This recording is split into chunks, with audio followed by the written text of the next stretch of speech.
கர்த்தர் அடிச்சாருன்னா உன் வாழ்க்கை எப்படி இருக்கும்? கர்த்தர் அடிச்சாருன்னா உன்னுடைய வாழ்க்கை எப்படி இருக்கும்? வசனம் சொல்லுங்க. பாவம் வசனத்தை மாத்திரம் சொல்லுங்க. கர்த்தர் அடித்தார், அது வியாதிப்பட்டு கேவலமாய் இருந்தது. எல்லாம் சொல்லுங்க. அது எப்படி இருக்குதா? கர்த்தர் அடிச்சாருன்னா உன்னையும் என்னையும் நம்மையும் அடிச்சாருன்னா பாக்குறதுக்கு எப்படி இருப்போம்? ஊருக்கே தெரிஞ்சிடும். பார்த்தா தெரியும், கேவலமா இருக்கும், பயப்படுவாங்க. ஐயோ, ஏன்னா எல்லாருக்குமே தெரியும் கர்த்தர் அடிக்கும் போது எல்லாருக்கும் தெரியும். ஆனா வருஷ கணக்கு காத்துன்னு இருப்பாரு. கர்த்தர் அடிக்கும் போது எல்லாருக்குமே தெரியும், எல்லாம் பாப்பாங்க.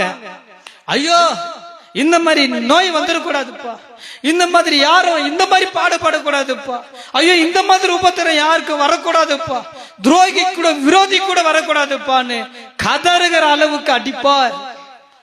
ஒரு குழந்தை தாவீதை விட்டுட்டாரு. ஏன்னா எங்க தொட்டா எங்க கண்ணீர் வரும், ரத்தம் வரும்னு கடவுளுக்கு தெரியும்.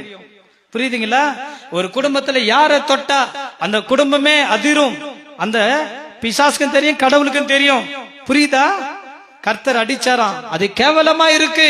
அது கேவலமா இருக்கிற குழந்தைக்கு 7 நாள் உபவாசித்து தன் ராஜ்யத்தை ஆட்சி செய்கிறவர், இஸ்ரவேல் தேசத்தை ஆட்சி செய்கிறவர் எல்லாத்தையும் மறந்துட்டாரு. 7 நாட்கள் உபவாசம் இருக்கிறார். மந்திரி வராங்க, ஐயோ இந்த மாதிரி பிரச்சனை இருக்கு நாட்டுல, அது பற்றி கவலை இல்ல. ஐயோ இந்த திட்டம் இந்த காரியம் எதை பற்றியும் கவலை இல்ல. யார ராஜா கிட்ட வருவதற்கும் போகிறதற்கும் பேசுகிறதற்கும் பயப்படுறாங்க. 7 நாட்கள் உபவாசம். கேவலமா இருக்கிற குழந்தை கொஞ்சம் கொஞ்சமா உயிர் போயின்னு இருக்கு. அந்த குழந்தைக்காக ஜெபிக்கிறான். தன் பிள்ளைக்காக ஜெபித்த ஒரு தகப்பன். ஆனா அந்த குழந்தை கர்த்தர் அடிச்சிட்டாரு.